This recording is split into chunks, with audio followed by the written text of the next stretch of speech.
Everyone, in today's episode we are going to interview Sara, who has worked and traveled remotely for over 4 years now. She has so many good tidbits of advice and obstacles to make sure you overcome so that you can be successful in working remotely. But you know, Sara is considering slowing down in her travels or even stopping working remotely completely. So why is that? What has she worked through and what is she facing right now that we all can learn from? So let's dive right into the episode so that you can see all of it.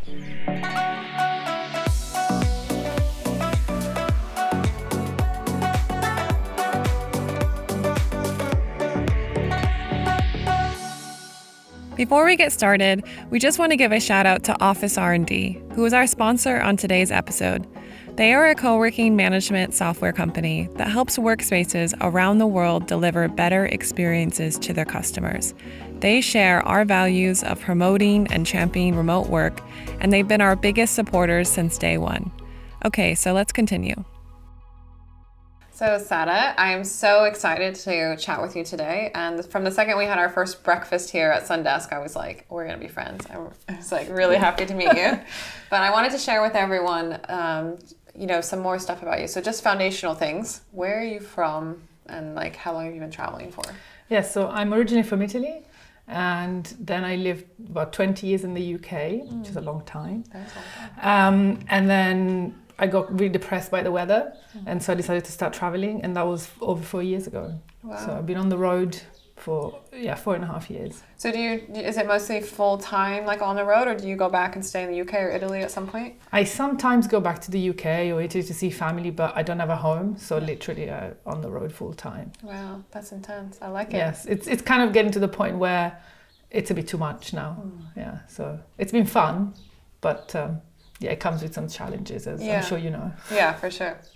Well, one thing I know everyone is asking is, how do you pay your bills? How are you able to travel the world full time for 4 years? So I was very lucky in the sense that I was already working remote. About 12 years ago, I started a career in translation, and I'm freelance. And so in all this time, I've never met my clients. They don't really care where I am. So at the beginning I was working from home, and then one day, like a light bulb went off in my head. I was like, but I could be anywhere doing this as long as there's internet. So I kind of did a lot of homework before I started traveling to make sure that the internet would be good enough. And then once I started, I just didn't stop. So in that sense, I've been very lucky because my clients are very understanding. Sometimes, with time difference and stuff like that. But as long as I get the work done, they don't care. So. That's cool. And is it Italian to English? So I do both ways, but most of my work now is English into Italian and specializing in video games, which is really good fun. That's because cool. I actually can even play games, and it's very creative. So and I love video games, so it's a perfect fit. That's so cool. I think that's so key, is not just finding a remote job, but just finding something you like to do that you happen to do remote. Exactly. And I think I always say this, that I sometimes work really hard. Like you've seen me working here the whole day, but I enjoy it. And also it doesn't stress me. Yeah. In my previous job, I was a project manager, and it was a very, very stressful job. You could never switch off. With this job, I enjoy it. And when I'm finished, I'm like, okay, now I can go and do whatever I want without thinking about it. So. That's so cool. And I remember you were saying, you're like, I want people to know that I actually work really hard. Yes. So is there a big misconception back home that people think you're just off doing whatever? Yes. Even my mom, she came to visit me once in Thailand, so she can see what I'm doing. I'm working and, only enjoy things in my spare time. And then one day she even said, oh yeah, you and your holidays. And I was like, but I'm not on holiday. You're like, please. Yeah. And actually, I think last year I took a week off, and I tried to remember when was the last time that I had a holiday, and I couldn't remember. Because everything's blended. It's like you're always working, you're always playing all at once. Exactly. And you can carve out that half day or day here and there, obviously because you're flexible. But the reality is it's very hard to switch off for an extended period of time. So interesting. So that's why I want to go into. So why are you thinking, is it a little bit burnout for you for traveling?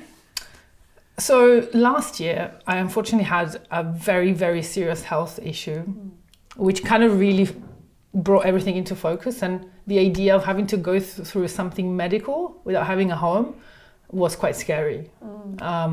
And I really, really felt that lack. So I kind of said to myself, okay, I do need a base. And I tend to travel slowly as it is.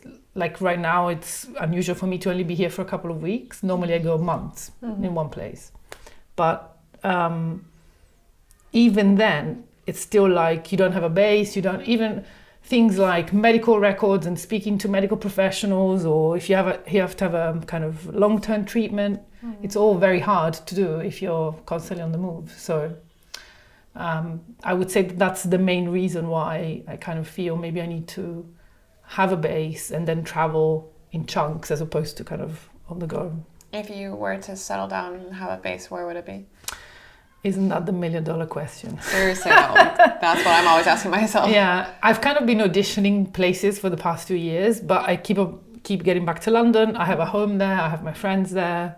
I'm resident there, so it makes sense. It's just easy to go back there. But honestly, I don't know. If I had, I often speak to other people like me, and we're all kind of saying, "Oh, why don't we all get together and all move to wherever, Lisbon or Canaries?" Or so that's always a possibility. And even if I move back to London or wherever that is, after a year or obviously I'm still free enough to go, oh, actually I now want to move to Barcelona. That I think that helps psychologically, because you're not kind of making that commitment where, oh my God, this is it, I'm going back there and never moving again. Yeah, I think we were talking about that before, like the permanence factor. If you think that this is where you're going to be the rest of your life, I definitely look at things differently, like viewing the weather in London or something like that a lot differently than, oh, I'm only here for a couple of months, or I can be here for a year, and if I don't like it, I can leave. Exactly, yeah. So that I think we're all blessed in a way with that mindset. Otherwise, we wouldn't be doing this in the first place, So if you don't like something, change it. Yeah, I think that's awesome. But I love what you're saying too about like getting everyone together, because I say that with my friends all the time. Like Rosanna, my friend, and I are always like, if we could all just get to one place, because all my friends are everywhere. And I think that for me that's really hard, because I'm very community based. Yeah, it is really hard. And I have to say, I think for me, having met similar people has been the biggest gift of this lifestyle and using co-working spaces, because now I have a huge network of people who I really like, and I really do organize my trips now with people in mind. So for example, in a couple of weeks, I'm going to the Canaries, and I'm staying with some friends that I've met maybe 3-4 years ago in Thailand.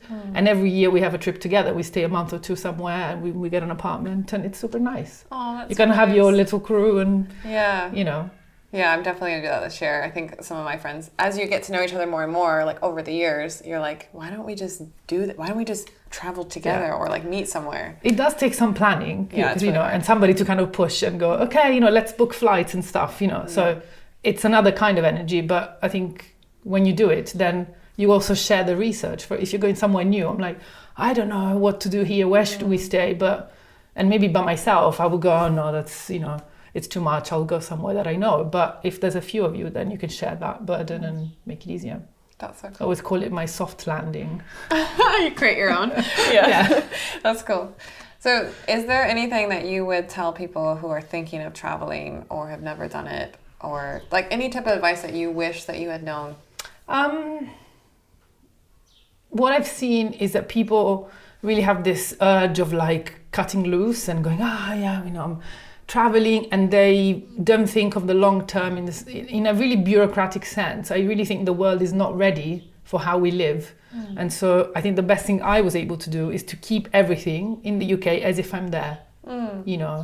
I pay my taxes there, my doctor is there, everything is there, because nowhere in the world will accept the fact that you're not anywhere, so if whatever you need, you still need to be registered somewhere or resident somewhere. So I would say that for me, that's a big point.